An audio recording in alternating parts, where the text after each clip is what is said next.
अब जो million dollar question है जिसको आप अब क्रोनोलॉजी कर सकते हैं, क्या संस्कृत पुरानी है या तमिल भाषा पुरानी है? इस पे पूरा विवाद पड़ता है और विश्व की सबसे पुरानी भाषा कौन सी है? क्योंकि जी आधुनिक इतिहासकारों को ना संस्कृत का ज्ञान नहीं है, तो वो सोचते कि पाणिनि के बाद ही संस्कृत का उद्भव हुआ। ये महान मूर्खता जी है।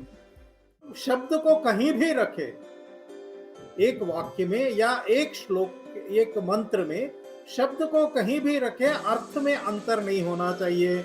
तो उसके लिए उन्होंने क्या किया, हर एक शब्द के साथ लिंग वचन विभक्ति को एक साथ जोड़ा गया। ऐसा सामान्य भाषा में नहीं होता है, ये संस्कृत में ही होता है कि विशेषण विशेष्य दोनों में को सेम वचन विभक्ति का होना बहुत जरूरी होता है, ताकि वो कहीं भी रखे तो उसका कोरिलेशन आसानी से हो जाता है। भारतीय जो महर्षि थे, उन्होंने ये भी विकास किया कि आप जैसे बोलते हैं वैसे लिख भी सके, आपको स्पेलिंग्स याद करने की आवश्यकता ना पड़े, ताकि मनुष्य का जो श्रम है, उसकी शक्ति है, निरर्थक कार्य में व्यर्थ ना हो। क्योंकि जो स्पेलिंग को याद करने पर जो है बच्चों का बहुत सारा जो एनर्जी है वो वेस्ट हो जाता है। तो 11,200 बीसी के आसपास महर्षि अगस्त्य, जो कि भगवान शिव के समकालीन भी थे, उस समय जो है, उस समय वो वेदों में बहुत सारे सूक्त लिख रहे थे।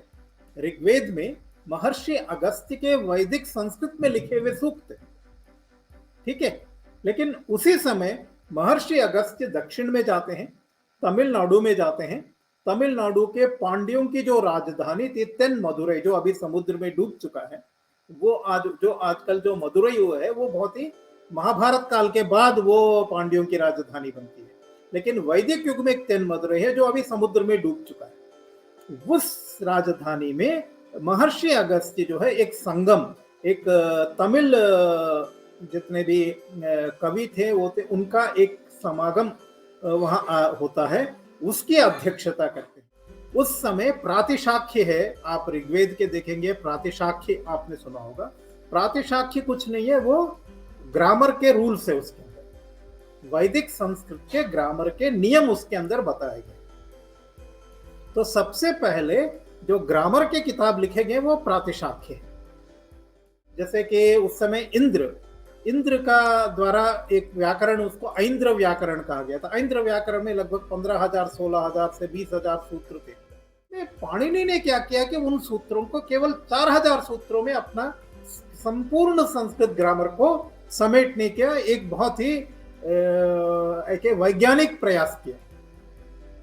इसलिए पाणिनि से पहले भी 80 से लेके 100 से ज्यादा व्याकरणकार हुए हैं। संस्कृत में एक श्लोक है, सिंहो व्याकरणस्य कर्तुरहरत प्राणान प्रियान पाणिने।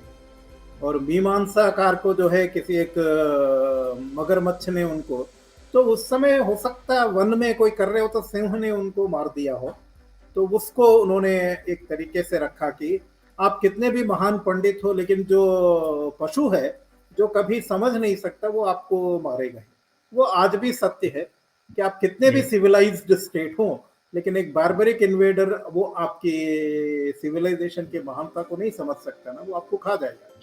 नमस्कार साथियों, आज कालक्रम के इस दूसरे भाग में जो हमारा संभाषण की श्रृंखला है, वेदवीर आर्या जी हमारे बीच में उपस्थित है पुनः। आपको जैसे याद होगा, वेदवीर आर्या जी ने वर्ल्ड क्रोनोलॉजी के संबंध में बहुत सारे कार्य ऐसे किए हैं जो कि अभूतपूर्व हैं। उनकी काफ़ी पुस्तकें हैं जिसके बारे में हम इस संवाद में चर्चा करेंगे। तो बिना समय गवाए हम लोग वेदवीर आर्या जी को स्टेज पे आमंत्रित करते हैं। नमस्कार सर, आपका स्वागत है। नमस्कार। नमस्कार। सर, जैसा कि आप मैं दर्शकों को थोड़ी पिछली श्रृंखला में ले जाऊं, हमने एक बहुत ही अच्छा सिद्धांत आपने बोला था कि वाल्मीकि को आदि कवि क्यों कहा जाता है, क्योंकि उन्होंने प्रथम बार लौकिक भाषा में रामायण का रचना की। सर, पहले मैं अपना एक आइडियोलॉजी एक बताना चाहता हूँ जिसके ऊपर मैं आपका एक्सपर्टाइज चाहूँगा सर। मेरे विचार में लौकिक और वैदिक भाषा दो प्रकार की भाषाएं थी। वैदिक भाषा में समास उतना नहीं था और जो स्वर व्यंजन थे अधिक मात्रा में थे। उसके पश्चात लौकिक भाषा है जो कि आम बोलचाल में थी। लौकिक भाषा के पश्चात पनिनी का उत्पन्न हुआ, जिन्होंने इस लौकिक भाषा को संस्कृत का नाम दिया और उन्हीं के टाइम के अराउंड या आसपास ऋषि अगस्त्य ने भगवान शंकर की प्रेरणा से तमिलनाडु में ये तमिल भाषा दी, जैसा कि एक धारणा है।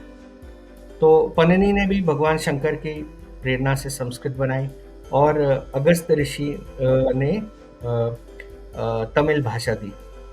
तो ऐसा मेरा मानना है, जिसको आप खंडन कर सकते हैं, कि दो प्रकार की भाषा थी, वैदिक भाषा और लौकिक भाषा। उसका नाम संस्कृत नहीं था पहले, क्योंकि संस्कृत का शब्द का यूसेज हम पहले नहीं देखते। उसके पश्चात पनिनी ने उसको व्याकरणबद्ध और नियमबद्ध कर दिया, जिसे उन्होंने संस्कृत नाम दिया अष्टाध्यायी के द्वारा।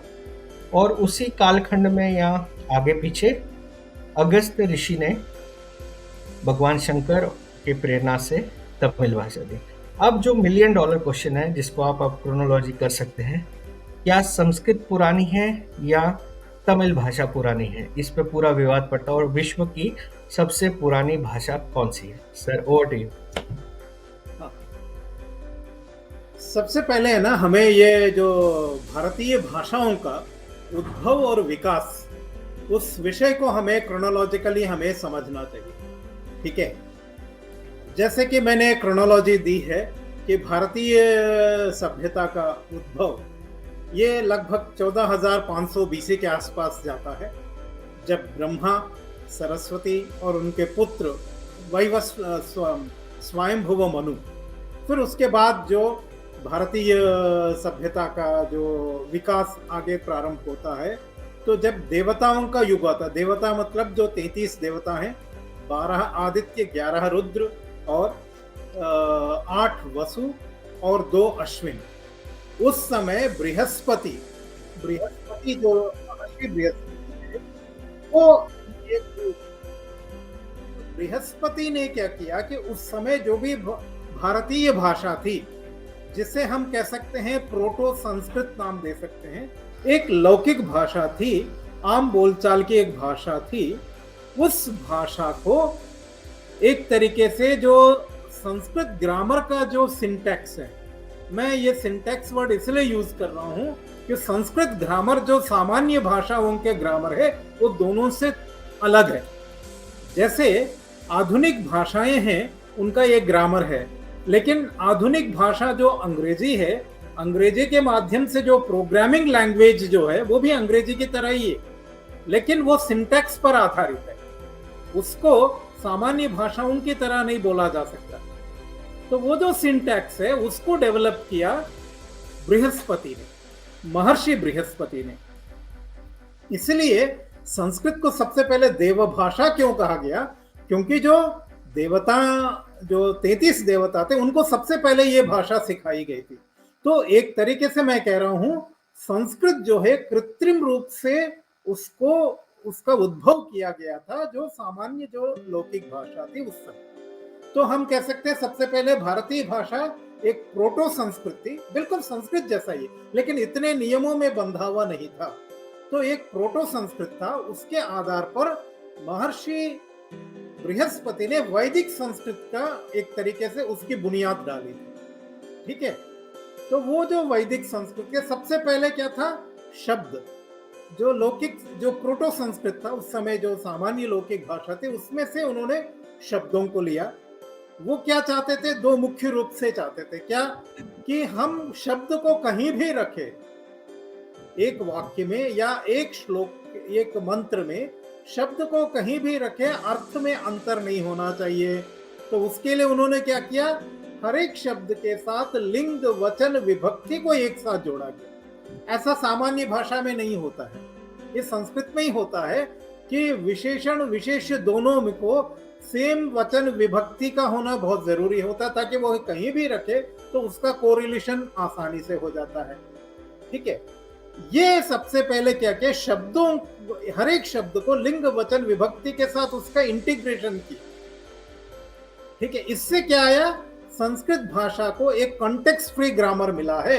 Context free grammar natural evolution नहीं है, एक आर्टिफिशियल इम्प्रोवाइजेशन। समझ गए? तो ये है संस्कृत भाषा को जब बृहस्पति ने सबसे पहले इसको प्रस्तुत किया तो वो इस तरीके से, क्योंकि हम जो वैदिक ऋषि ये चाहते थे कि भाषा सबसे परिष्कृत हो, कहीं भी संदेह ना हो, और शब्द का कहीं, क्योंकि उस समय प्रारंभ में जो है पद्यों में लिखना ही, मतलब मंत्रों में जिससे गाया जा सके, छंद में लिखना ही एक आवश्यकता थी, क्योंकि उस समय उसको कंठस्थ करना भी एक आवश्यकता थी। तो वो पद्य में सबसे आसान होता था याद रखना। तो पद्य में लिखने का प्रारंभ सबसे पहले हुआ। तो पद्य में शब्द को कहीं भी रखने की सुविधा हो तो कवि के लिए बहुत आसानी हो जाती है किसी भी छंद में लिखना और उसको प्रस्तुत करना। तो ये मुख्य आधार थे। फिर उसके बाद धीरे धीरे संधियों का विकास हुआ, क्योंकि आप जब गायन, जब किसी का गान या कुछ किसी को आप संगीत में लाते हैं तो मनुष्य के जो स्वर है उसमें कहीं पर भी विच्छेद नहीं होना चाहिए। इसको आपको लय और श्रुति, इन दोनों का समन्वय करते हुए आगे जाना है। तो उसके लिए संधियों का क्या होता है कि एक शब्द से जैसे ही मनुष्य का जो गायन है वो दूसरे शब्द में जाता है तो बीच में कुछ ना कुछ दोष नहीं आना चाहिए। ठीक है, इसलिए संधियों का विकास किया। संधियों के लिए सबसे पहले आपके पास एक फोनोलॉजिकल, एक फोनेटिक जो स्क्रिप्ट है, फोनेटिक जो लॉजिक है उसे लेके आया गया। इस प्रकार के मनुष्य का जो वाणी है उसका इतना सूक्ष्म अध्ययन किया। उसके बाद उसको अणु में, माने कि एक एक एटम, ह्यूमन वॉइस के एटम्स को अलग अलग करके भारतीय वर्णमाला का निर्माण किया गया। ये बहुत ही वैज्ञानिक है।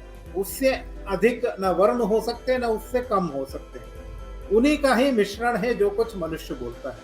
तो जो फोनेटिक जो लॉजिक लेके आया वो बहुत ही अद्भुत था। उससे भारतीय जो महर्षि थे उन्होंने ये भी विकास किया कि आप जैसे बोलते हैं वैसे लिख भी सके, आपको स्पेलिंग्स याद करने की आवश्यकता ना पड़े, ताकि मनुष्य का जो श्रम है, उसकी शक्ति है, निरर्थक कार्य में व्यर्थ ना हो।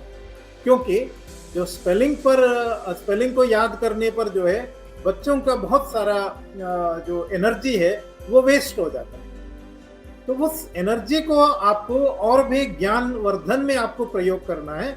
इसलिए ये टेक्निक इजाद की गई कि जैसे बोले वैसे लिखने के लिए आपको फोनेटिक स्क्रिप्ट लाना है, और ह्यूमन एटम्स, ह्यूमन वॉइस के जो सूक्ष्मातिशु जिसको ब्रेक नहीं किया जा सकता, उसको स्वर और व्यंजन में एक प्रकार से एक बहुत ही सूक्ष्म दर्शन के आधार पर, एक सूक्ष्म विज्ञान के आधार पर संस्कृत भाषा को वेल स्ट्रक्चर्ड और वेल प्रोग्राम्ड लैंग्वेज के रूप में विकसित किया गया। जब एक स्तर तक आया तब वेद मंत्रों का संकलन हुआ, जैसे ऋग्वेद और यजुर्वेद, सामवेद, अथर्ववेद। ये वैदिक संस्कृत है। ये बृहस्पति के लगभग 2000 वर्षों के बाद जो वेदों का जो संग्रह हुआ है, उस समय लगभग 11,500 से लेकर 10,500 के बीच में ये वैदिक संस्कृत है। ठीक है, तो एक तरीके से वेदों में जो कुछ लिखा गया वो पद्य है, वो काव्य ही है एक तरीके से, सारे वेद। लेकिन संस्कृत ही ऐसी लैंग्वेज है जहाँ वर्ड आगे जाए, पीछे जाए, ऊपर जाए, नीचे जाए, उस शब्द का अर्थ वही रहता है।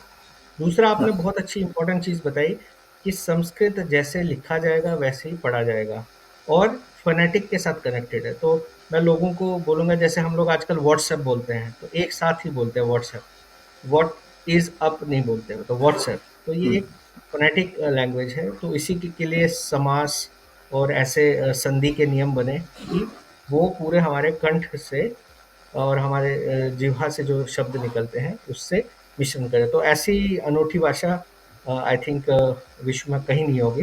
तो अगेन सर, मैं उस क्वेश्चन पे आऊँगा। आपने कहा कि बृहस्पति जी के द्वारा लौकिक से हम लोग वैदिक संस्कृत में गए, और क्वेश्चन फिर से आता है, तमिल और संस्कृत का कहाँ पे मेल है? हाँ, मैं ये आपको ये सूक्ष्म जो डिफरेंस है, क्योंकि जनरली भाषा को नेचुरली माना जाता है, क्योंकि हर भाषा का उद्भव नेचुरली होता है। मनुष्य जो है उसको एक दूसरे से कम्युनिकेट करने के लिए अलग अलग शब्दों का एक तरीके से एक उसको इन्वेंट कर लेता है, फिर एक दूसरे के साथ कम्युनिकेट करता है। तो भाषा का उद्भव जो है एक नेचुरली ही होता है, ठीक है। लेकिन क्या किया गया, जो नेचुरल लैंग्वेज था, जो भारतीय जो भी प्रोटो संस्कृत था, वो नेचुरल लैंग्वेज था भारत में, उसको प्रयोग करते हुए, जैसे आजकल कंप्यूटर के लैंग्वेजेस को विकास किया गया नेचुरल लैंग्वेज को यूज करके, लेकिन कंप्यूटर लैंग्वेजेस नेचुरल लैंग्वेजेस नहीं है, समझ गए। उसी तरीके से वैदिक संस्कृत एक नेचुरल लैंग्वेज नहीं है, नेचुरल लैंग्वेज से एक तरीके से विकसित किया गया।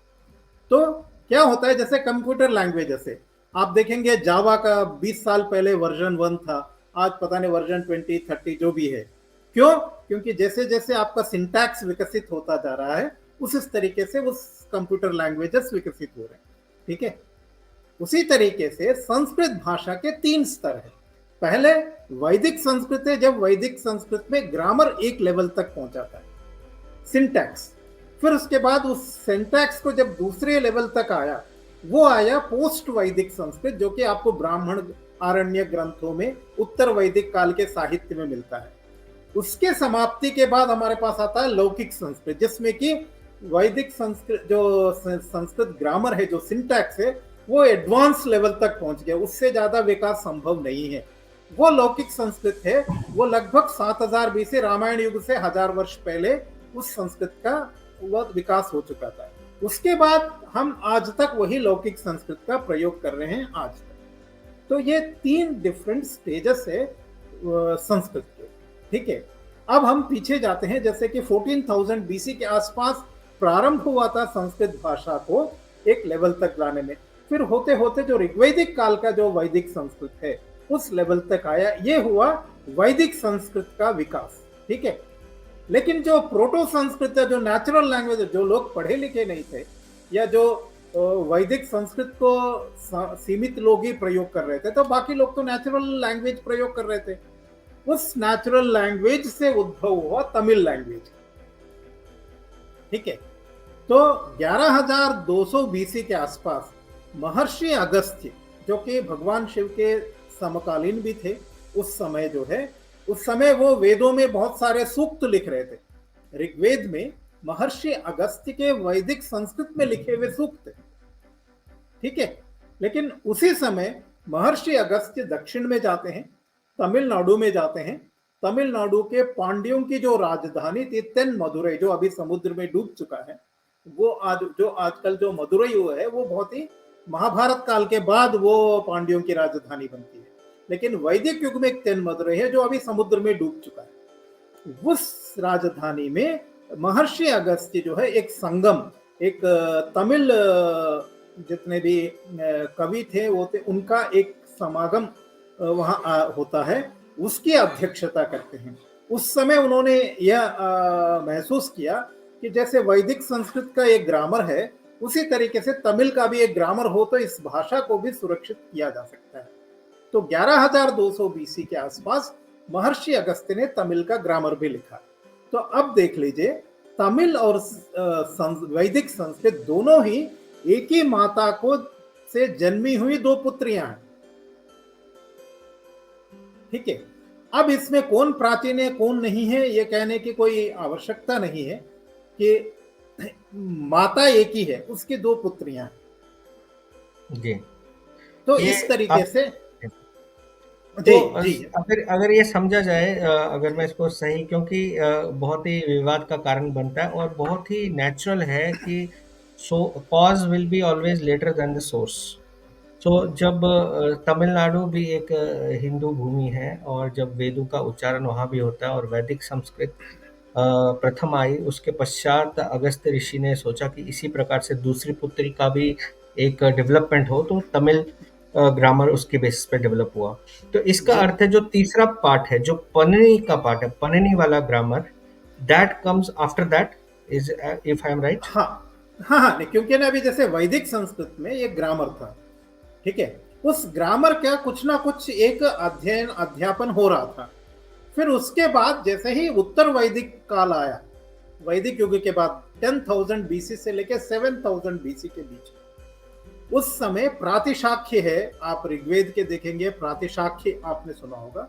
प्रातिशाख्य कुछ नहीं है, वो ग्रामर के रूल्स है उसके अंदर, वैदिक संस्कृत के ग्रामर के नियम उसके अंदर बताए गए। तो सबसे पहले जो ग्रामर के किताब लिखे गए वो प्रातिशाख्य है, ठीक है। प्रातिशाख्यों में जो नियम है उनके नियमों, उन्हीं नियमों का धीरे धीरे क्या हुआ कि ग्रामर को भी, पहले आप जब पढ़ाते थे तो बहुत सारे सूत्र होते थे, हजारों सूत्र होते थे, ठीक है। जैसे कि उस समय इंद्र का द्वारा एक व्याकरण, उसको ऐन्द्र व्याकरण कहा गया था। ऐन्द्र व्याकरण में लगभग 15,000 16,000 से 20,000 सूत्र थे, ठीक है। तो ये इन सूत्रों को अब ये अध्ययन प्रारंभ हो कि एक विद्यार्थी को 16,000 20,000 सूत्र याद करना, फिर उसको अध्ययन करने में 5 से 6 साल लग जाता था। तो बहुत सारा समय लगता था केवल ग्रामर ही पढ़ने में, शास्त्र बहुत सारे हो गए थे। फिर धीरे धीरे व्याकरणों में, व्याकरण के जो वेत्ता थे, व्याकरणज्ञ थे, उन्होंने सोचा कि हम इसको कैसे और भी संक्षिप्त कर सकते हैं। उसमें पाणिनि ने क्या किया कि उन सूत्रों को केवल 4,000 सूत्रों में अपना संपूर्ण संस्कृत ग्रामर को समेटने का एक बहुत ही एक वैज्ञानिक प्रयास किया। इसलिए पाणिनि से पहले भी 80 से लेके 100 से ज्यादा व्याकरणकार हुए हैं। पाणिनि से, क्योंकि आधुनिक इतिहासकारों को ना संस्कृत का ज्ञान नहीं है, तो वो सोचते कि पाणिनि के बाद ही संस्कृत का उद्भव हुआ। ये महान मूर्खता है जी। उनके। इनफैक्ट अगर आप अष्टाध्यायी में देखेंगे तो स्वयं पाणिनि ने बोला कि मेरे से पहले बहुत सारे ग्रामरियंस आए हैं and he has written about it. और वो भी दर्शकों 10 की से 15 व्याकरण के उनके शाकटायन, शाकल्य, स्फोटायन, बहुत सारे व्याकरण के जो विद्वान थे उनका उल्लेख कर रहे हैं। उल्लेख है। और दर्शकों की जिज्ञासा के लिए मैं बोलूँगा कि अष्टाध्यायी इतना साइंटिफिक डिस्क्रिप्शन है कि जो सर ने बोले 4,000 सूत्र, अगर आप उनको मल्टीप्लाई करेंगे, 8 वर्ण है हर सूत्र में, और लगभग 32,000 वर्णों में ही, एग्जैक्टली 32,000 वर्णों में उसका समापन हुआ है। सर एक बड़ी अच्छी जिज्ञासा, मतलब चूंकि आप संस्कृत के बहुत ज्ञाता हैं, कहते हैं कि अंतिम जो इन्होंने पाणिनि ने अष्टाध्यायी में लिखा है, उस टाइम उन पे एक सिंह ने हमला कर दिया, और लास्ट वाला जो सूत्र अष्टाध्यायी का वो इस संबंध में है। इसमें कितनी सत्यता है? हाँ हाँ, ये एक संस्कृत में एक श्लोक है, सिंहो व्याकरणस्य कर्तुरहरत प्राणान प्रियान पाणिने। और मीमांसाकार को जो है किसी एक मगरमच्छ ने उनको, तो उस समय हो सकता है वन में कोई कर रहे हो तो सिंह ने उनको मार दिया हो, तो उसको उन्होंने एक तरीके से रखा कि आप कितने भी महान पंडित हो, लेकिन जो पशु है जो कभी समझ नहीं सकता वो आपको मारेगा। वो आज भी सत्य है कि आप कितने भी सिविलाइज्ड स्टेट हो, लेकिन एक बार्बरिक इन्वेडर वो आपकी सिविलाइजेशन के महानता को नहीं समझ सकता ना, वो आपको खा जाएगा। इसलिए आपको सुरक्षित भी रहना है। जी, तो इस फर्स्ट जो मेरा क्वेश्चन था, इसको कंक्लूजन पे लाते हुए सर, क्या मैं दर्शकों को ये कह सकता हूँ कि हमारे सभ्यता में पहले तो कृत्रिम भाषा थी लोगों में, उसको बृहस्पति ने, महर्षि बृहस्पति ने वैदिक संस्कृत में बनाया, और वैदिक संस्कृत के ज्ञाता महर्षि अगस्त्य जब साउथ में गए तो भगवान शंकर की प्रेरणा से एक और उसी माता, आपने बहुत सुंदर शब्दों में बोला, उसी माता की दूसरी पुत्री जो कि तमिल भाषा है, उसका उद्भव हुआ। और उसी के पश्चात पाणिनि का जो संस्कृत, जो अभी हम अष्टाध्यायी के माध्यम से देखते हैं, वो तीसरे चरण में आया। तो नहीं, मैं यही कहना चाह रहा हूं कि एक माँ की 2 पुत्रियां हैं, तो आप कैसे कह सकते हो कि कौन पहला है कौन बाद में है, ठीक है। वो उस तरह का जो क्या कहते हैं कि उस तरह के विचार या उस तरह का विश्लेषण एक निरर्थक है, क्योंकि सबसे पहले सारे भारतीयों की एक भाषा थी, ठीक है। उस एक भाषा से विविध भाषाओं का जन्म हुआ, उसमें से वैदिक संस्कृत है, एक तमिल है प्रमुख रूप से, जो क्योंकि आज जो जितने बचे हुए लैंग्वेजेस में से दक्षिण में सबसे प्राचीन तमिल भाषा है। उत्तर में क्या हुआ कि बहुत सारे प्राकृत भाषाएं, उसके बाद मुस्लिम आने की वजह से भाषा इतकदर मिक्सअप हो गया, तो इसकी वजह से पाश्चात्य व्यक्ति भारतीय संस्कृति का उद्भव विकास क्रोनोलॉजी नहीं समझता, इसलिए वो ये सोचता है कि उत्तर भारत की भाषाओं का एक अलग फैमिली है, अलग दक्षिण फैमिली की है। भाषाओं की एक अलग फैमिली है, क्योंकि सर दक्षिण की इसमें भाषाएं जो है सबसे प्राचीन परंपरा को बनाए रखे हुए हैं, इस वजह से। सर इसमें मैं बड़ा डायरेक्ट क्वेश्चन पूछूंगा विदाउट एनी प्रेजुडिस। अगर मैं गूगल में सर्च करता हूँ which is the world's oldest language, तो क्या आंसर आना चाहिए आपके हिसाब से? ये तो अभी इन लोगों ने कुछ ऐसा नहीं किया, लेकिन ये जाएंगे सुमेरियन लैंग्वेज को ही सबसे प्राचीन मानेंगे, ओके, क्योंकि सभ्यता में जो बट सुमेरियन होना क्या टैबलेट। चाहिए? बट होना क्या चाहिए सर? आप नहीं, वर्ल्ड वो तो क्रोनोलॉजी के जो, क्या थे? क्योंकि जो विलुप्त हो गए उनको तो अब हम ढूंढ नहीं सकते, तो वैदिक संस्कृत से ज्यादा प्राचीन नहीं हो सकता, क्योंकि उसका ग्रंथ अभी तक उपलब्ध है। तमिल के जी भी जितने ग्रंथ उपलब्ध हैं उसकी प्राचीनता ज्यादा से ज्यादा हम जाएंगे तो 7,000 11,000 बीसी तक हम जा सकते हैं, लेकिन वैदिक संस्कृत में लिखे हुए जो वेद मंत्र है वो सबसे प्राचीन है, जिसकी डेटिंग करी जा सकती है, मैंने किया है उसका। जैसे त्रिशंकु, त्रिशंकु जो है उनका लिखा हुआ एक मंत्र है, और भरत जो दुष्यंत और शकुंतला के पुत्र भरत है और उनके पुत्र है, उनका भी मंत्र है। वो लगभग 13,000 बीसी के आसपास, 13,300 बीसी के आसपास उनका समय होता है। तो एक तरीके जी से जो प्राचीन लिटरेरी एविडेंस जिसका उपलब्ध है उसके आधार पर हम कहें तो वैदिक संस्कृत सबसे प्राचीन भाषा है। जी सर, अगले स्टेप पे मैं आपको बड़े एक बैकग्राउंड दूंगा और उस पर मैं आपकी टिप्पणी चाहूँगा। मुझे बड़ा ये था कि भी आपका जो है शब्द जो सबसे अधिक हम लोग प्रयोग करते हैं, गॉड। तो इस गॉड का जो उद्भव है वो कहाँ से हुआ, उसकी क्या एक उसकी बैकग्राउंड है, तो मैं ये कभी समझ नहीं पाया कि बैकग्राउंड क्या है।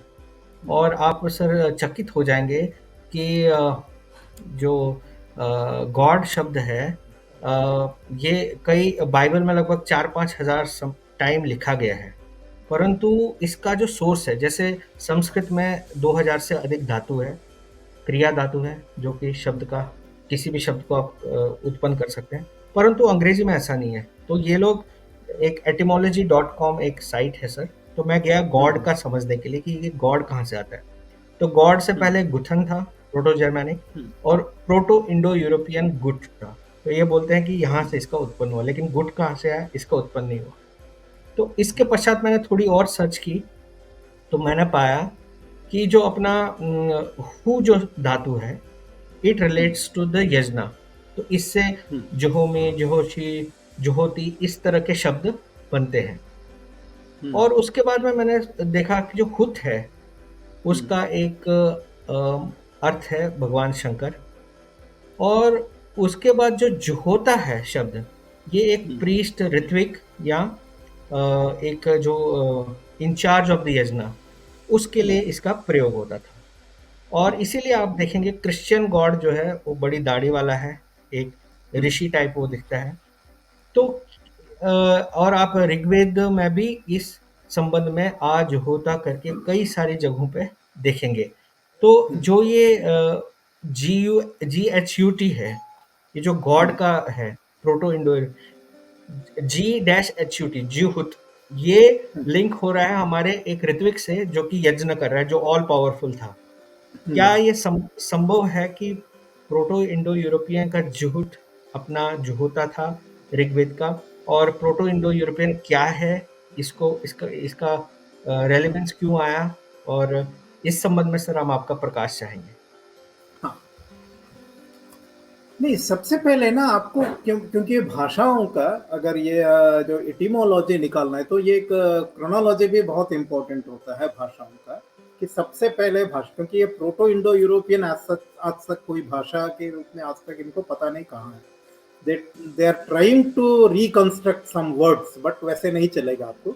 अगर आप क्रोनोलॉजिकली देखेंगे तो वैदिक संस्कृत जो है, और वो संस्कृत के जो भी प्राकृत भाषाएं पैदा हुई हैं, वही जो है एक तरीके से प्रोटो इंडो यूरोपियन कह सकते हैं वेस्टर्न वर्ल्ड के। ठीक है, फिर हमें उन शब्दों के बेसिस पर आपको देखना पड़ेगा कैसे कैसे उनका विकास हुआ, क्योंकि जर्मन शब्द अगर गॉड जो है, क्योंकि जो इंग्लिश है वो जर्मन इनका और फ्रेंच इनका ही एक तरीके से विकृत होते हुए एक भाषा बनी है, गॉड शब्द आया है। तो उससे पहले तो ये जो जर्मन और ये जितने भी ये भाषाएं हैं, ये मैं अगर क्रोनोलॉजिकली देखे तो 6000 टू 7000 बीसी में जो सीथियंस गए थे भारत से ब्लैक सी में, वहां पर सेटल हुए थे, उसके बाद ये भाषाएं विकसित हुई है। तो वैदिक संस्कृत और ये जो यूरोपियन भाषा उनके बीच में लगभग 4 से 5000 सालों का अंतर है। ठीक है, तो उस समय ये कह सकते हैं कि जो सीथियन जो भाषा बोल रहे थे, वो भाषा वैदिक संस्कृत का ही एक प्राकृत रूप था, एक विकृत रूप उनके पास था। ठीक है, वो भाषा गई। तो अब हमें ये वहां से लेके कि ये सबसे पहले ये जो जर्मन वर्ड है गुथन, ये कहां से, अगर होता से ये आया है तो ये शब्द वहां से हो सकता है। ठीक है, लेकिन ये एक इनका एक मेथडोलॉजी है। आपको सबसे पहले शब्द साम्य ही नहीं होता, एक और भी होता है कि आप किसके, उससे भी प्राचीन भाषा में क्या था। तो सबसे पहले आप देख लीजिए पर्शियन लैंग्वेजेस में क्या था, तो अवेस्ता में भी उसका वो आपको देखना पड़ेगा। उसके बाद कुछ है ना, जैसे ग्रीक्स और स्कैंडिनेवियंस वर द अर्लीस्ट सेटलर्स। सबसे पहले भारत से जो गए हैं वो अफगानिस्तान और ईरान में सेटल हुए। ठीक है, वहां से फिर ग्रीक्स में, फिर उसी तरह यहां से स्कैंडिनेविया गए जो 10,000 11,000 बीसी के आसपास। उसके बाद आपको 7000 बीसी में यहां आते हैं। तो एक सुमेरियन वालों का है, ये भी लगभग 10,000 बीसी में जाने का है। तो इस तरीके में शब्दों को एक नया अध्ययन करना पड़ेगा, क्योंकि मॉडर्न लिंग्विस्टिक्स जो मेथडोलॉजी अडॉप्ट करता है, जो क्रोनोलॉजी, जो मदर चाइल्ड रिलेशनशिप वाला, उसके आधार पर स्पेकुलेट करेंगे तो शायद कुछ गलतियां हो सकती है हमसे। हमें इसको दोबारा दूसरे स्टैंडर्ड्स बनाने, जो मॉडर्न स्टैंडर्ड्स को मैं नकार नहीं रहा हूं, मुझे कहना है कि इसे मॉडल को थोड़ा परिष्कृत करना पड़ेगा before coming to any conclusions. लेकिन ये जो प्रयास है कि होता से जुहोता से फिर गुथन, फिर वहां से गॉड शब्द का हुआ हो, ये 99% ये लगता है कि हाँ, ये संभाव्यता है। जी। सर, आपने बड़ा ही एक रेडिकल बात कही, जो कि लोगों को पचेगा नहीं, खासकर वेस्टर्न स्कॉलर्स को, कि भारत से ही लोग बाहर रह आए। आउटसाइड इंडिया थ्योरी आप दे रहे हैं। दो और थ्योरी चल रही है सर, इनफैक्ट 3 थ्योरी चल रही है। एक तो आर्यन इन्वेजन है, दूसरा आप कह रहे हैं आउटसाइड इंडिया थ्योरी, और तीसरा है आउटसाइड अफ्रीका थ्योरी। तो ये तीनों थ्योरी को कैसे आप देखते हैं सर? नहीं, ये तो आर्यन इन्वेजन तो ये कुछ एक क्या कहते हैं कि वो तो डेड थियरी है, उसका कोई साइंटिफिक आधार कुछ नहीं है, तो उसके बारे में बात ही नहीं करना चाहिए, एक मूर्खता है। अगर किसी मूर्ख ने 200 साल कुछ पढ़ा तो उसको लेके हम एक एकेडमिकली एक्सेप्टेबल थियरी के रूप में क्यों डिस्कस करें? ठीक है, तो Aryan invasion is utter nonsense है, तो उसको उसके बारे में बात ही नहीं करना चाहिए कभी। ठीक है। जी। सेकंड जो है आउट ऑफ अफ्रीका है, ये बहुत ही प्राचीन, ये उस समय है जब आइस एज के टाइम में, आइस एज के मिड में अफ्रीका से कुछ लोग बाहर निकले हों, इसके बारे में अब वो एक स्पेकुलेशंस है, एक बहुत सारा वो देखते हैं वो जेनेटिकल। लेकिन भारत में भी जो अभी रिसेंटली एक मेसोपोटामिया, सॉरी, ये एक कैलिफोर्निया के एक टीम ने एक स्टडी किया, प्रिया मूरजानी उनकी टीम ने, वो भारतीय जो जेनेटिक्स का स्टडी जब किया तो उनके जीनोम में उनको बहुत सारे नियांडरथल, डेनिसोवन, उन सब के वो मिले हैं। और भारत में जो है एक टोबा इरप्शन के बाद बहुत सारा, क्योंकि entire humanity was wiped out, तो बहुत ही कम लोग बच पाए होंगे, कुछ गिने चुने 100-200। ठीक है, फिर उनमें से भी पूरे आइस एज के एंड तक कुछ ही लोग बचे होंगे। लेकिन उससे पहले क्या अफ्रीका से भारत में आए, या जैसे अफ्रीका में हो सकते हैं, भारत में भी कुछ लोग पैदा हो सकते हैं। जब Gondwana land, so called Gondwana land था, तो उस समय भारत भी अफ्रीका और दोनों साथ में ही थे।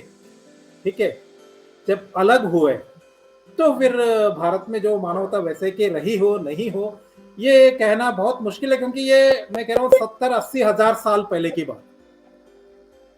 तो उसका ना तो इतिहास, हम्म। क्योंकि मैं उस तरह का वैज्ञानिक तो होने में जनरली जो लिटरेचर पर एपिग्राफिक आधार पर जेनेटिक स्टडीज जो कुछ हुई है उसके आधार पर जो क्रोनोलॉजी है, तो मेरी स्टडीज है 16,000 से 18,000 सालों का जो ह्यूमन एग्जिस्टेंस है उसके बारे में। उससे पहले क्या आउट ऑफ अफ्रीका था या भारत में भी मूल रूप से थे, या जो सो कॉल्ड गोंडवाना था उसके अंदर कुछ सबसे प्राचीन ह्यूमंस रह रहे होंगे, वो सेपरेट होकर के भारत जैसे सेपरेट हुआ, बाकी अफ्रीका वही रह गया, तो ये भी संभव है।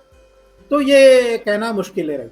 लेकिन जो पिछले 16 से 18,000 सालों में जो भी सभ्यताएं विश्व में विकसित हुई है, वो जो यूरेशियन सभ्यता है यूरोप और एशिया में, उसका उद्भव, उसका ओरिजिन भारत था। और संस्कृत, वैदिक संस्कृत सबसे प्राचीन भाषा है जो भारत से पूरे विश्व में हुआ। तो इसलिए जो प्रोटो इंडो यूरोपियन जो कहना चाहते हैं वो वैदिक संस्कृत है। सर बहुत इम्पोर्टेंट आपने बात कही। इसी से जुड़ते हुए चूंकि आप कुछ समय तक शायद आर्य समाज से भी सर जुड़े रहे, एक उन्होंने एक बड़ा ही एक लॉजिकल चीज बताई है जो अभी आचार्य अग्निव्रत जी भी काफी सारा पॉडकास्ट करते हैं। उन्होंने कहा कि एक क्वेश्चन पोज किया कि भाई सबसे पहला जो मनुष्य उत्पन्न हुआ होगा पृथ्वी पे वो कैसे हुआ होगा। अगर वो बच्चे के फॉर्म में आए तो उसको जंगली जानवर वगैरह खा सकते हैं। तो जो अपने मनुस्मृति में भी और बाकी वेदों में भी जो बताया गया है कि स्वेदज, अनज और जरायुज, ये 4 तरीके की चीज़ें हैं जिससे लाइफ उत्पन्न हो सकती है। तो वो एक थ्योरी देते हैं कि जो सबसे प्रथम मनुष्य हुआ होगा, वो पृथ्वी के अंदर ही रहा होगा लाइक अ सीड, और फुल यूथ में वो पृथ्वी से बाहर निकला होगा और तब जाके वो सक्षम हुआ होगा अपनी रक्षा करने के लिए, खाने के लिए। अदरवाइज़ ये चिकन एग थ्योरी की तरह है कि पहला मनुष्य कैसे आया होगा। हमारे स्क्रिप्चर्स, हमारे साहित्य और आपकी जो धारणा है क्रोनोलॉजिकल, आप क्या समझते हैं कि प्रथम मनुष्य जो पृथ्वी पे आया होगा वो किस प्रकार से आया होगा? नहीं, अब भी जो है हमें ये जो थियोलॉजिकल आर्ग्यूमेंट्स है ना, उसमें नहीं जाना चाहिए।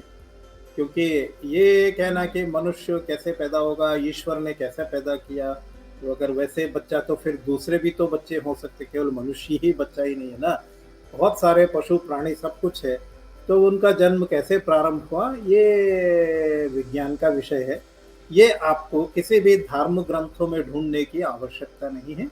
हाँ, एक इमेजिनेशन होता है, एज ए फिलोसोफर आप एक इमेजिनेशन करते हैं, एज ए साइंटिस्ट आप इमेजिनेशन करते हैं, और एक एज ए आर्य समाजी आप एक इमेजिनेशन करते हैं, क्योंकि आपके लिए ईश्वर ने ही आपको एक किताब दी, और ईश्वर ने ही आपको जन्म दिया, और आपको सबसे सबसे पहले आपको पूरा ज्ञान सब कुछ देके आपको पैदा किया। तो ये सब एक प्रकार के थियोलॉजिकल आर्ग्यूमेंट्स है।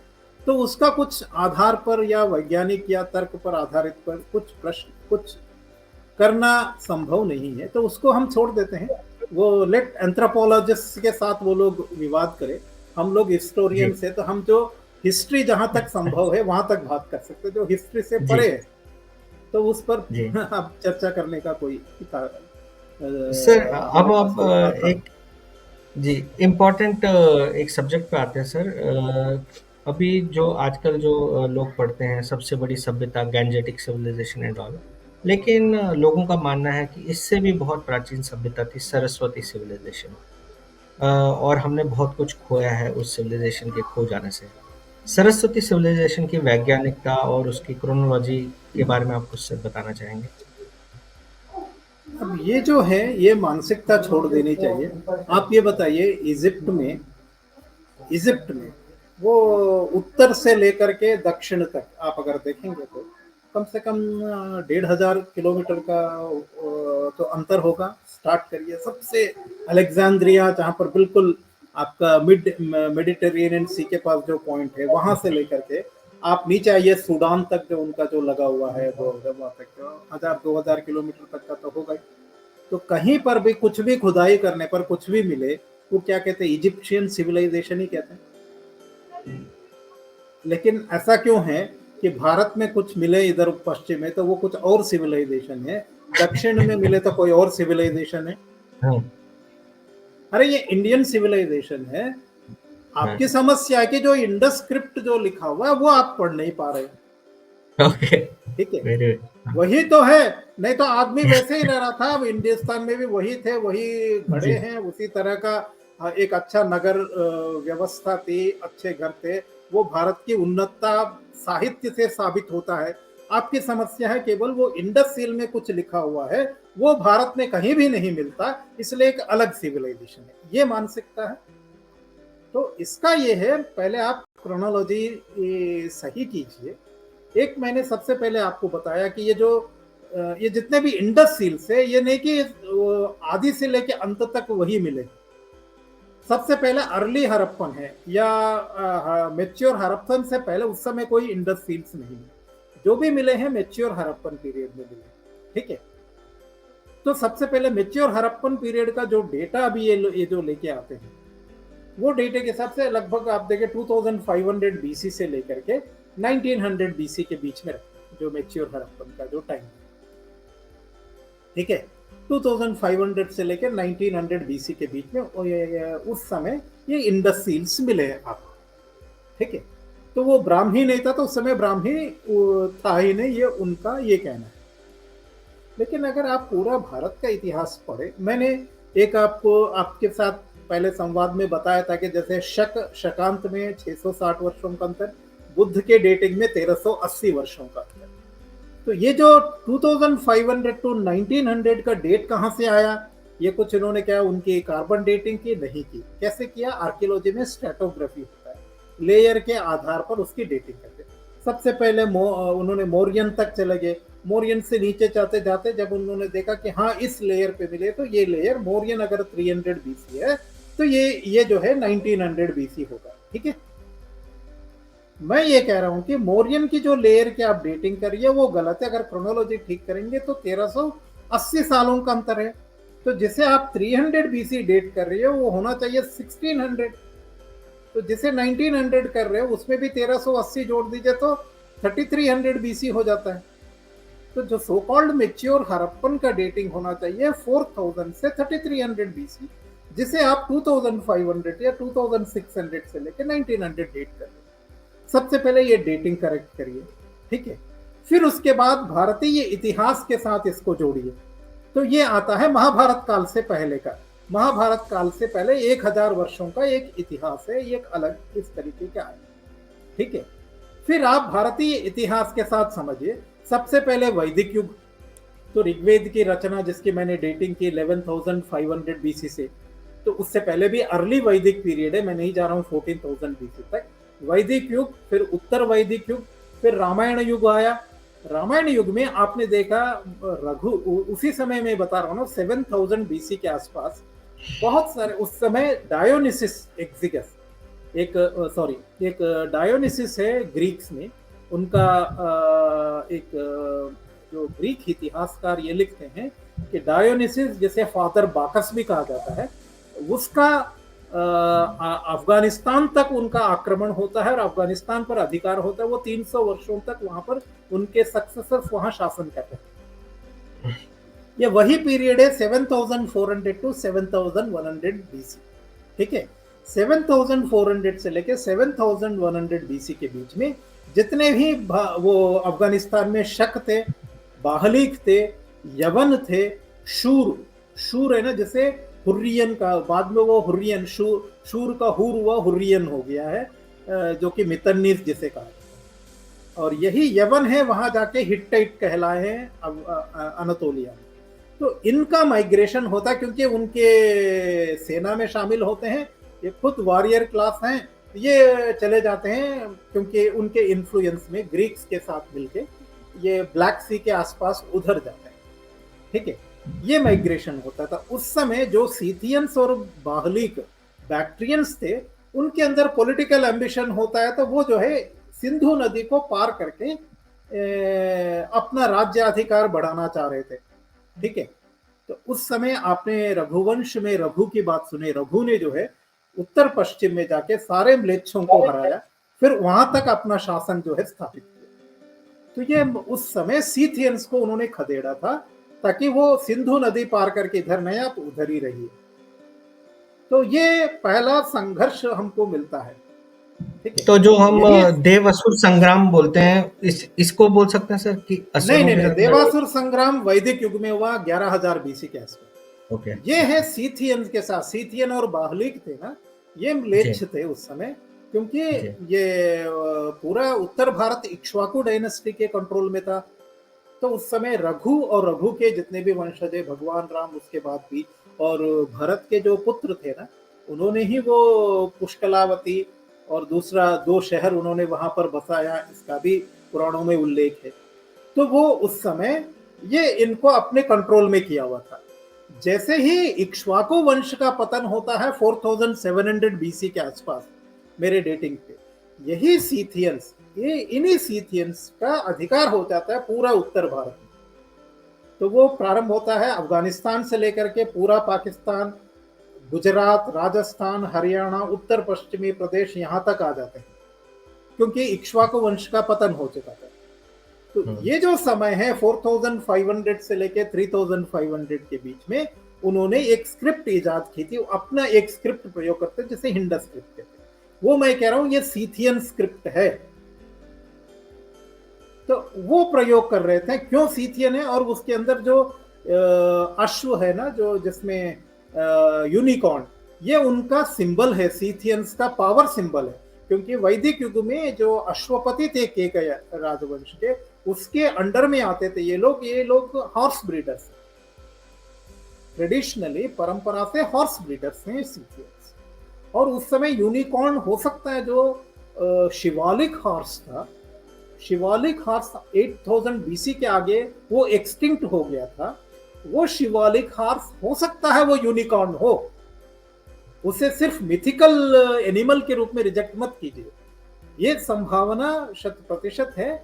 और वही सीथियंस जब माइग्रेट करके स्कॉटलैंड तक जाते हैं, आज भी जो स्कॉटिश है अपना ओरिजिन सीथियंस से लेते हैं, और वो सीथियंस का पावर सिंबल यूनिकॉर्न है। तो आज भी स्कॉटिश जो किंगडम है या स्कॉटिश जो रॉयल पावर है, उसका रॉयल सिंबल है यूनिकॉर्न। आज भी उनके लिए नेशनल एनिमल है वो यूनिकॉर्न। तो ये सीथियंस का इस पर अधिकार होता है, तो तब वो ये सील्स का इंट्रोडक्शन था। फिर महाभारत काल में अर्जुन और पांडवों ने पूरे इस अफगानिस्तान, उत्तर कुरु, पाकिस्तान पूरे को दोबारा उस पर विजय पा करके उस पर दोबारा अधिकार कर लेते हैं। तब ये सीथियन स्क्रिप्ट का प्रयोग बंद हो जाता है, ब्राह्मी और खरोष्टी स्क्रिप्ट का प्रयोग प्रारंभ हो जाता है। ये है so called Indus Valley civilisation. कुछ नहीं है, भारतीय जो शहर थे उन पर सीथियंस का एक प्रकार का अधिकार हो गया था 1000 वर्षों के आसपास या उससे अधिक समय तक। उस समय उन्होंने अपने स्क्रिप्ट और अपना सील्स वहां पर इंट्रोड्यूस किया था, बस इसके अलावा और कुछ नहीं है। ओके। तो इस तरीके से भारतीय सभ्यता की कंटिन्यूटी जो है वैदिक युग से लेके, ये आप 100% रूप से आप समझ सकते हैं और एक वैज्ञानिक ढंग से आप इसका एनालाइज कर सकते हैं। तो ये जो सर सरस्वत सिविलाइजेशन हम लोग बोलते हैं, इस सिविलाइजेशन को क्या उन सीथियन ने खत्म किया या उन सीथियंस की नहीं नहीं नहीं सिविलाइजेशन की नहीं, सरस्वती सिविलाइजेशन बोलते हैं? सबसे पहले हमें ये सिविलाइजेशन नहीं है, ये एक फेज है, Phase है। कंटिन्यूअस इंडियन सिविलाइजेशन का एक फेज है, जिसमें जैसे अंग्रेजों ने अधिकार करके 200 साल आप पर राज किया, ये भी एक फेज है। लगभग 800 वर्षों तक या कुछ क्षेत्रों में मुसलमानों ने अधिकार कर लिए, तो वो भी एक फेज है। इसी प्रकार सीथियंस ने 1000 वर्षों तक हमारा उत्तर पश्चिम भारत को, गुजरात, राजस्थान और उत्तर पश्चिमी प्रदेश के को लेकर ये इनके पर उनका अधिकार था। और बीच में भी सीथियंस, जैसे शकों का हमारे पास है ना, चेस्टन के बाद रुद्रदामन शक दोबारा भी आते हैं, जैसे विक्रमादित्य ने समाप्त किया, तो वो भी कुछ वर्षों के लिए 200-300 वर्ष के लिए दोबारा भी आते हैं। तो ये रहा है, लेकिन इसके आधार पर उसको एक अलग सिविलाइजेशन कर दीजिए, ये मूर्खता है। जैसे ब्रिटिशर्स के आने के बाद से अगर अंग्रेजी के आपको कहीं मिले, अगर 1000 साल बाद खुदाई करेंगे, जहां जहां अंग्रेजी के टाइटल मिले, कहोगे ये अलग सभ्यता थी, तो उतनी ही मूर्खता है जिस प्रकार हम जी उस मूर्खता से कह रहे हैं कि इंडस स्क्रिप्ट के सील्स मिले, तो वो अलग सभ्यता है। जी। तो सर अगर हमें एक सील जो बड़ी फेमस है वो पाशुपति सील है, तो क्या ये कह सकते हैं कि वो भगवान शंकर को मानते थे या हिंदू धर्म को मानते थे या ऐसा नहीं है? हाँ, नहीं नहीं नहीं, ये केवल इमेजिनेशन है। मुझे लगता है ये सीथियन किंग है ना, सीथियंस है ना, उनका कोनिकल एक प्रकार का एक मुकुट होता था। ये सीथियन राजा का एक मुकुट है, उसी का ही हो सकता है। ये इसको किसी पशुपति उनसे इनसे जोड़ने की जरूरत नहीं। जी। और यही कारण है सर कि जैसे अभी आप एक जेनेटिक स्टडीज भी हुए ना, जैसे अभी जी, हमारे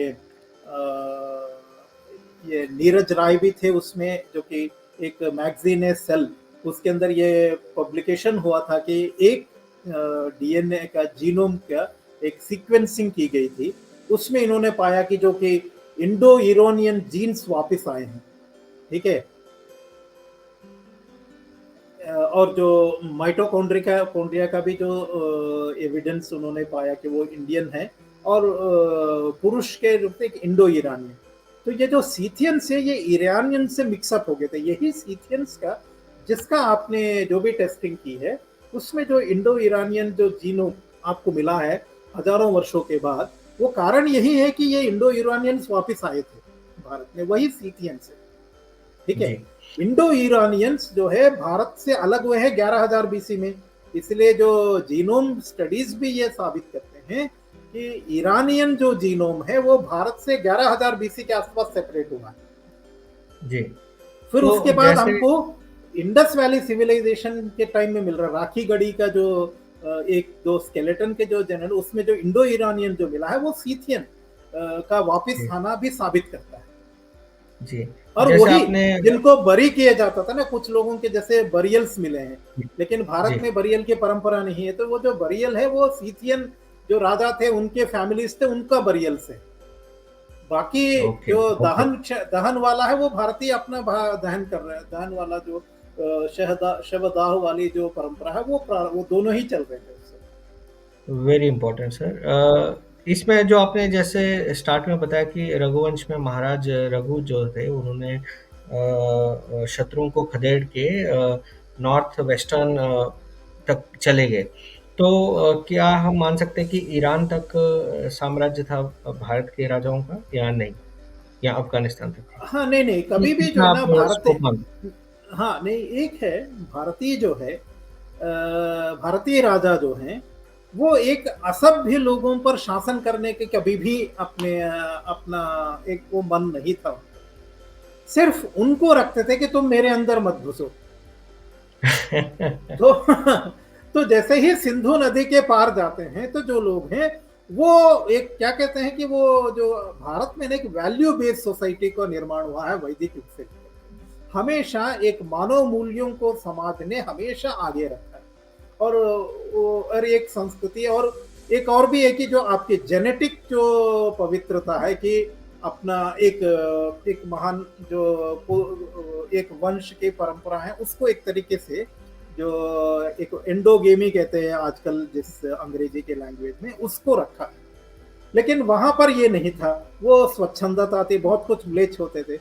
जब वो इधर आते थे तो तब उनको सबक सिखाने के लिए जाते थे, लेकिन वापस उनको दे आते थे कि तुम इधर मत आओ। Very important sir. हाँ सर मेरा अगला प्रश्न रहेगा कि आपके जो हम पोस्ट देखते हैं ट्विटर पे, आप काफ़ी इंफॉर्मेटिव पोस्ट करते हैं, उसमें जो एक कॉमनैलिटी है कि जो अवशेष मिलते हैं अक्सर अवशेषों में ब्रह्मी स्क्रिप्ट का प्रयोग होता है। तो मेरे दो प्रश्न हैं इस संबंध में सर। क्या अगर हम बोलें विश्व की सबसे पुरानी स्क्रिप्ट कौन है, क्या वो ब्रह्मी उसमें से आएगी? Number one.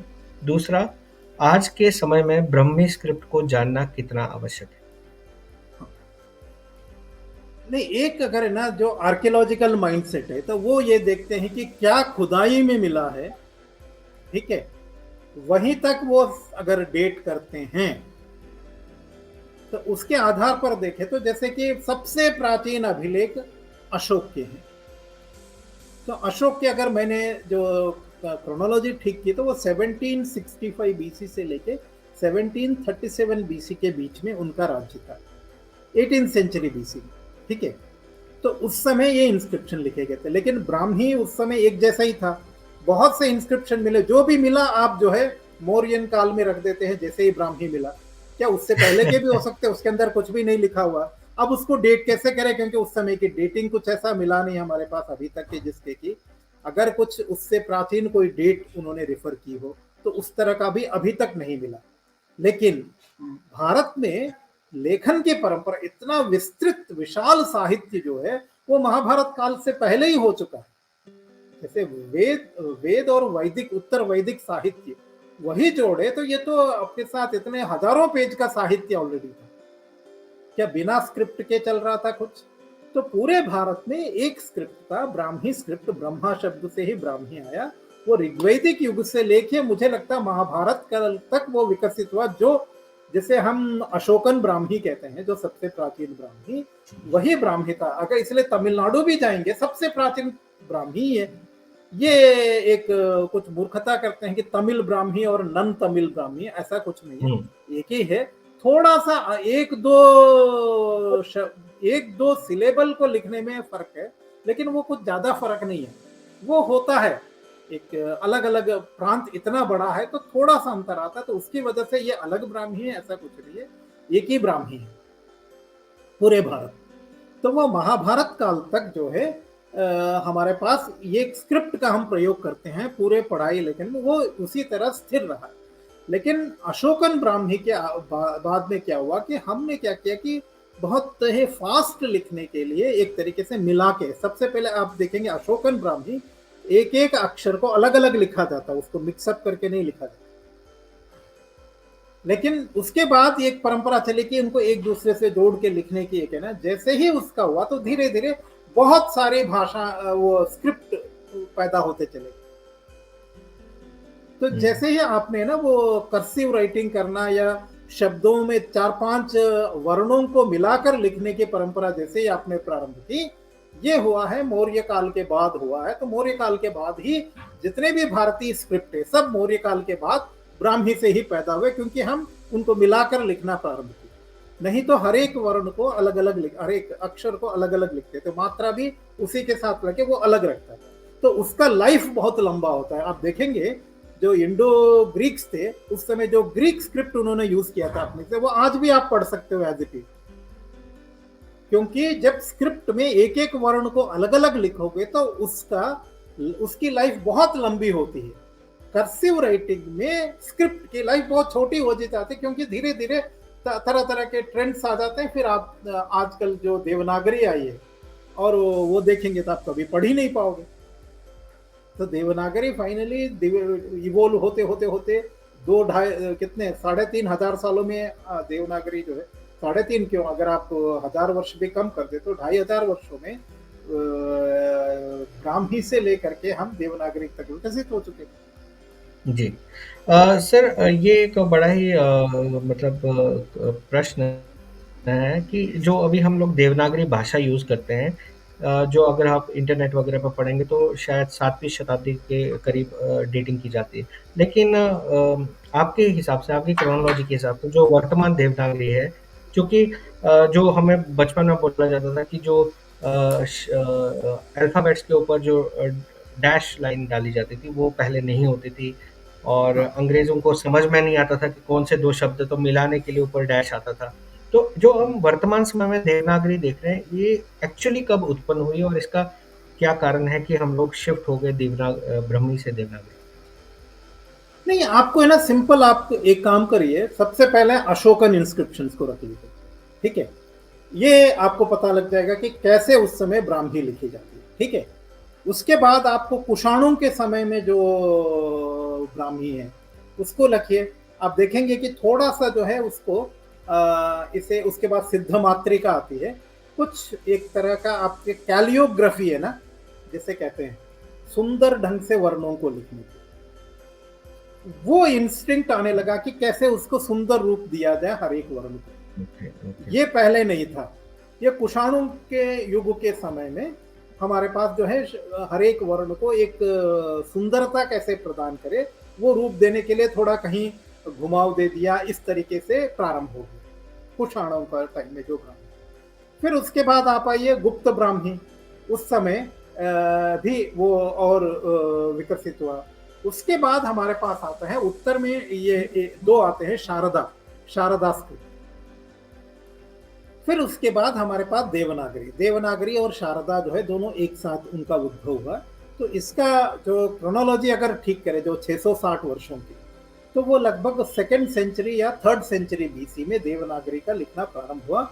और देवनागरी के नागरी अक्षरों में लिखी हुई जो कॉपर प्लेट है, उसकी डेटिंग हुई है 370 एडी में। ठीक है, वो है वो 310 शका, 310 सर इस वर्ड शका। मतलब है, इस वर्ड का क्या मतलब है, नागरी? नहीं, नागरी वो कहा जाता है, देवनागरी को ही नागरी शब्द है। ओके ओके ओके, वो स्क्रिप्ट को। तो वो तो जो अर्ली नागरी कैरेक्टर्स ये कहा जाता है ना, उसका प्रारंभ जी होता है थर्ड फोर्थ सेंचुरी में। तो उसके बाद जी पूरी देवनागरी का विकास हुआ है उस तरीके। और देवनागरी का प्रयोग आप चाहे तो उसके कॉपर प्लेट से उठा के देख लीजिए, तो वो जी। ऊपर ये डंडा लिखने वाली परंपरा बहुत बाद में है, वो आजकल हम लोग करते हैं 200 सालों में या 300 सालों में। हमारे जो लोग दर्शक देखना चाहते हैं, तो कुछ आपको नाम बताऊंगा, उनका थोड़ा सा क्रोनोलॉजी सर आप समझाएं लोगों को, जो महान जी, लोग हैं। तो पन्ननी, पतंजलि और बौधायन और वराहमिहिर, ये चार लोगों को आप किस कालखंड में डालते हैं? नहीं, सबसे पहले जो है ना, आपको ये समझना पड़ेगा कि जो बौधायन है, बौधायन का क्या है, आपके पास शुल्ब सूत्र है, बौधायन का श्रोत सूत्र है। ठीक है, तो ये बौधायन श्रोत सूत्र को आप पढ़ेंगे, उसके अंदर ऋतुपर्ण जो राजा है, इक्ष्वाकु राजा, उनके बारे में उल्लेख है। उनके पिता हैं भाग्याश्व, उनके बारे में वर्णन है। तो ऋतुपर्ण जो है महाराजा नल और दमयंती के समय हुए थे। ये 7-8 जनरेशन, भगवान राम के 7-8 जनरेशन से पहले हुए हैं ऋतुपर्ण। ठीक है, तो इस प्रकार से उनकी अगर डेटिंग मैंने की है तो 6050 बीसी में आता है। तो बौधायन जो है हमें 6000 बीसी के आसपास उनको रखना चाहिए, क्योंकि रामायण युग से 200-300 साल पहले हुए, उसके बाद नहीं रख सकते। मैं दर्शकों रामायण को युग यहाँ से पहले। इंटरप्ट करूंगा सर, ये बड़ा स्टॉकिंग स्टेटमेंट है, बिकॉज वेस्ट में अगर आप देखोगे मुश्किल से 800 बीसी बौधायन को दिया जाता है, मतलब कितने साल का अंतर है, 5200। ग्रेट जी। ये 6000 बीसी के आसपास हुए हैं। तो शुल्ब सूत्रों में जितने भी मैथमेटिक्स और ज्योग्राफिक ये ज्योमेट्रिकल स्ट्रक्चर्स है, वो उतना उन्नत है। तो ये सुमेरियन से बहुत बहुत पहले की बात है। ठीक है, तो ये 6000 बीसी बौधायन है। दूसरे जो पाणिनि है, पाणिनि जो है दो आपको समझना पड़ेगा, एक ही पाणिनि नहीं हुए, दो हुए हैं, जिसमें पूर्व पाणिनीया अपर पाणिनीया शब्दों का प्रयोग होता है। एक जो पूर्व पाणिनि है, जिसका उल्लेख प्रातिशाख्यों में आता है, वो ऋग्वैदिक युग में हुए, वो उत्तर वैदिक युग में हुए हैं पाणिनि। ठीक है, उनके बारे में बहुत कुछ आपको ऐतिहासिक मिलेगा। ये वैदिक युग के पाणिनि है। ये व्याकरण के कुछ सूत्र उन्होंने किए थे। लेकिन जो दूसरे पाणिनि है जिन्होंने अष्टाध्यायी लिखी है, वो नंद के समय में थे। क्योंकि जो कात्यायन है, पाणिनि के समकालीन जो कात्यायन है, जो कि पाणिनि के अष्टाध्यायी पर वार्तिक लिखे हैं, वो जो कात्यायन है अंतिम नंद के वो महासचिव थे, उनके महामंत्री थे। जो नवनंद थे उसमें से जो अंतिम नंद है उसके महामंत्री थे कात्यायन। तो कात्यायन से 10 साल एल्डर रहे होंगे पाणिनि। तो आपको एक तरीके से 1660 बीसी से लेके 1600 बीसी के बीच में पाणिनि का समय आप रख सकते हैं। 17वीं सदी बीसी में, 17th सेंचुरी में ये पाणिनि जिन्होंने अष्टाध्यायी की रचना की। जो दूसरे पाणिनि है जिसका प्रातिशाख्यों में उल्लेख होता है, वो वैदिक युग, उत्तर वैदिक युग में रखना पड़ेगा। 7000 8000 बीसी से पहले के ही होंगे, उससे पहले उसके बाद के नहीं हो सकते। तो ये जो पाणिनि है, इन्होंने क्या किया, कुछ प्रत्याहार, बहुत सारे टेक्निक्स अपना करके सूत्रों को, जो बहुत सारे सूत्र थे, हजारों, 16,000 20,000 सूत्र थे, उन सबको खत्म करके केवल 4000 सूत्रों में समेटने की कोशिश की संपूर्ण ग्रामर। तो ये इसका अर्थ है। होगा सर इसका अर्थ होगा कि जो महाभारत एवं श्रीमद् भगवद गीता ग्रंथ है वो पाणिनि का व्याकरण नहीं फॉलो करते हैं। नहीं नहीं नहीं, वो ऐन्द्र व्याकरण, व्याकरण एक जैसा था, ये आप समझ लीजिए, कोई नया व्याकरण नहीं किया।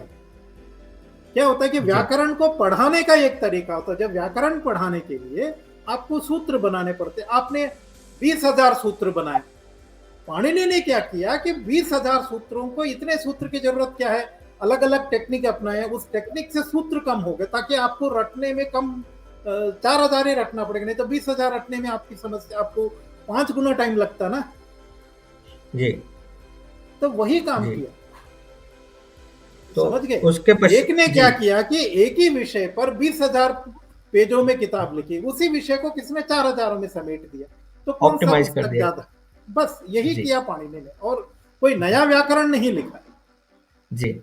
और ठीक है। इसके बाद सर पतंजलि का महाभाष्य आता है।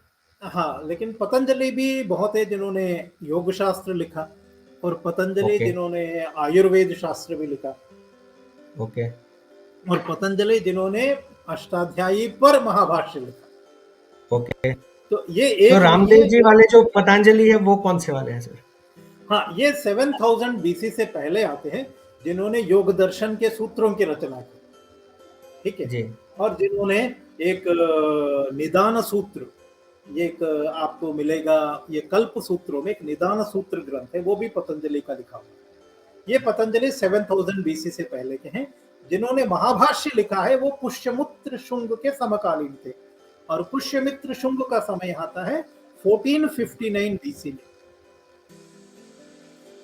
ओके। तो सर ये ये पता। जी सर ये बहुत ही रोचक आपने क्रोनोलॉजी दी। इसी संबंध में मैं आपसे पूछना चाहूँगा, आप भारत सरकार ने इंडियन नॉलेज सिस्टम नामक एक इनिशिएटिव लिया है, जो आप ये महत्वपूर्ण कार्य कर रहे हैं, क्या कहीं पे भारत सरकार इन विषयों पे भी कर रही है to rewrite the chronology, to work on it, do something on it regarding? आप काफ़ी जगहों पे अपने एड्रेसेस भी करते हो, अभी आपका रिसेंटली एक बहुत बड़ी यूनिवर्सिटी में भी एड्रेस हुआ, तो और हिस्ट्री डिपार्टमेंट के साथ थोड़ा सा बताएं कि गवर्नमेंट किस डायरेक्शन में जा रही है, या आपके जो एफर्ट्स हैं whether it is going towards some direction. नहीं, सर्टेनली, क्योंकि ना जब आप फैक्ट बेस्ड रिसर्च आगे लाते हैं, लेकिन ये समय लगता है, क्योंकि अभी भी वो साहस नहीं जुटा पा रहे हैं, अभी वो साहस उतना आया नहीं लगता अभी तक। लेकिन एक संवाद अभी प्रारंभ हुआ है। मुझे लगता है कि इस विषय में जरूर कुछ कार्य होगा अगले 5 वर्षों में। ठीक है। तो जब आपने लेकिन कल हिस्ट्री कॉलेज में सर वो एक एड्रेस किया तो लोगों का कैसा रिएक्शन था? नहीं, क्योंकि पहली बार वो सुन रहे होते ना विषय को, तो उनके कई सारे प्रश्न थे, उसका मैंने उत्तर दिया। तो एक जी जो बहुत सारे प्रोफेसर, उनके लिए पहला इस तरह का था कि क्योंकि कभी उन्होंने ऐसा सोचा नहीं था। तो सोचा मैंने नहीं। उनको यही कहा कि आप स्वयं अनुसंधान करना प्रारंभ कीजिए, कुछ अभिलेख लीजिए जो शक संवत में लिखे हुए, जो मैं कह रहा हूं उसको एक बार वेरीफाई कीजिए, क्योंकि बिना वेरीफाई करेंगे तो फिर आपको सत्यता के लिए आपके पास वो आग्रह या वो अनुसंधान आप कर नहीं पाए। तो इसलिए उनको जी मैंने कुछ होमवर्क दिया कि आप इस तरीके से रिसर्च करिए, फिर बताइए, कोई जी ना कोई फैक्ट प्रूव करते हैं, या मैंने जो कहा उसमें कुछ गलती है तो उसको आप साबित करिए। तो इस तरीके से ही संवाद आगे बढ़ सकता है। केवल ये नहीं है कि किसी के लिखने की वजह से कि उस पुस्तक प्रामाणिक हो जाए, ये नहीं होता। हाँ, हर व्यक्ति को जो भी उस विषय में अनुसंधान करना चाहता है, जो भी तथ्य प्रस्तुत किए हैं, उसको वेरीफाई करे तो आपको सच पता है। इसमें कोई ओपिनियन नहीं है, ये ओपिनियन बेस्ड अनुसंधान नहीं है क्रोनोलॉजी, ये फैक्ट बेस्ड होता है। सर, अंतिम 5 मिनट्स हमारे पास है आपके साथ। मैं आपसे जानना चाहूँगा सर, आप कई पुस्तकें लिख चुके हैं और आपकी आने वाली वर्ल्ड क्रोनोलॉजी भी जी पुस्तक है। इन तीनों जी। पुस्तकों के संबंध में हमारे दर्शकों को बताएं कि वो इसमें क्या जान सकते हैं और हाँ, इसको पढ़ना से उनको क्या लाभ होगा। जी नहीं, एक सबसे बड़ी समस्या है कि हमारे पास जब भी आप इतिहास के किताब पढ़ते हैं तो आपको बुद्ध तक की क्रोनोलॉजी मिल जाती है। ठीक है। बुद्ध तक का एक इतिहास है। समय में मैंने कहा 1380 वर्षों की एक गड़बड़ी है, वो ठीक करना है। बुद्ध का समय 500 बीसी नहीं है, लगभग 1944 बीसी से लेके 1864 बीसी के बीच में बुद्ध का जीवन काल रहा। तो ये जो 1380 वर्षों की जो क्रोनोलॉजिकल गड़बड़ी है, और कैसे बुद्ध से 1200 वर्षों पहले जो महाभारत है, वो जो हमारा पारंपरिक जो डेट है वो कैसे मैच होता है, तो इस विषय को पढ़ने के लिए आपको the chronology of India from Mahabharata to medieval era, तो ये 2 वॉल्यूम्स में है। ये पूरे भारत के हर एक डायनास्टी और महाभारत काल से लेकर के मध्यकाल तक, और इसका मैंने एक एडेंडम भी प्रकाशित किया, वो मैंने पुस्तक रूप में नहीं है, उसका एक पीडीएफ मैंने अपने academia.edu का जो मेरा वेब पेज है उसमें मैंने अपलोड किया एज एन एडेंडम। मैं सेकंड एडिशन लेके आ रहा हूँ इस किताबों का, उस समय उसमें भी समावेश करूंगा कि कैसे मीडिएवल इरा में, क्योंकि ये जो 660 वर्षों की जो गड़बड़ी है शकांत में, वो मध्यकाल में आके बहुत प्रॉब्लम्स क्रिएट करता है। तो इसलिए जो है मध्यकाल को पूरी तरह समझाने के लिए मैंने उतना डिटेल नहीं दिया था, केवल एक सूक्ष्म रूप से इंडिकेट किया था वॉल्यूम 2 में। उसको मैंने एक विस्तृत रूप दे करके उसको एक अलग तरीके से 120 या 125 पेजों का एक पीडीएफ मैंने अपलोड किया, उसको भी रिफर करेंगे तो आपको ये पूर्णता आएगी, ये 2 वॉल्यूम्स में chronology of India from Mahabharata to medieval era, ये वाला। अब ये आपके पास है कि महाभारत से पहले क्या भारत था? नहीं। तो महाभारत काल से पहले भारत का जो इतिहास है, क्योंकि रामायण, उससे पहले उत्तर वैदिक, उससे पहले वैदिक युग, उसका इतिहास क्या है, उसके लिए हमारे पास केवल लिटरेरी एविडेंसेस ही है। उस लिटरेरी एविडेंसेस में जो आर्कियो एस्ट्रोनॉमिकल फैक्ट्स हैं, उसको कैसे हम एक सीक्वेंस में डेटिंग करके उसको एक प्रामाणिक क्रोनोलॉजी दी जा सकती है, वो आपको मिलेगा फ्रॉम मनु टू महाभारत। जो आने वाला ग्रंथ है वो इसलिए क्योंकि भारत की क्रोनोलॉजी में कुछ भी आप बदले वो पूरे विश्व की क्रोनोलॉजी पे प्रभाव पड़ता है, क्योंकि भारतीय इतिहास ईस्ट से भी जुड़ा है, वेस्ट से भी जुड़ा है। तो पूरे यूरेशियन जो सिविलाइजेशन है उनका सही कालक्रम और कैसे भारत से आउट ऑफ इंडिया माइग्रेशन हुए, तो इस सारे विषय को मैंने इनिशियली मैंने एक किताब लिखी थी, the origin of the Christian era, वो बहुत ही संक्षेप रूप में था।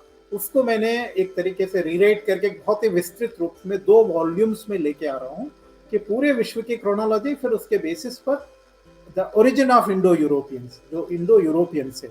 तो मैं उसमें एक तरह का इंटरडिसिप्लिनरी अप्रोच के साथ साथ हिस्टोरिकल क्रोनोलॉजी, जेनेटिक्स, लिंग्विस्टिक्स और आर्कियोलॉजी, इन सब का समन्वय कैसे होता है उसको प्रस्तुत करने जा रहा हूँ। वो उसके लिए आपको लगभग 8-10 महीने प्रतीक्षा करनी पड़ेगी।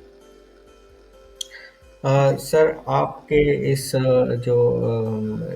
इनिशिएटिव के लिए हमारी टीम से आपको बहुत बहुत बधाई हो, क्योंकि ये एक बहुत ही महत्वपूर्ण इनिशिएटिव सर आप ले रहे हैं, और अपने पर्सनल प्रोफेशनल लाइफ की व्यस्तता के बावजूद ऐसा कर पाना मुझे एक ही चीज़ का याद दिलाता है, जब भगवान वाल्मीकि ने लव और कुश को ज्ञान दे रहे थे, तो लव कुश ने उनसे पूछा कि भाई जीवन का क्या पर्पस होना चाहिए, तो उन्होंने कहा कि जीवन का पर्पस होना चाहिए, you should be like a tree, like a cow, like a river and like a sun who give to the mankind without expecting anything in return. So उस शब्द को उन्होंने कहा परोपकार।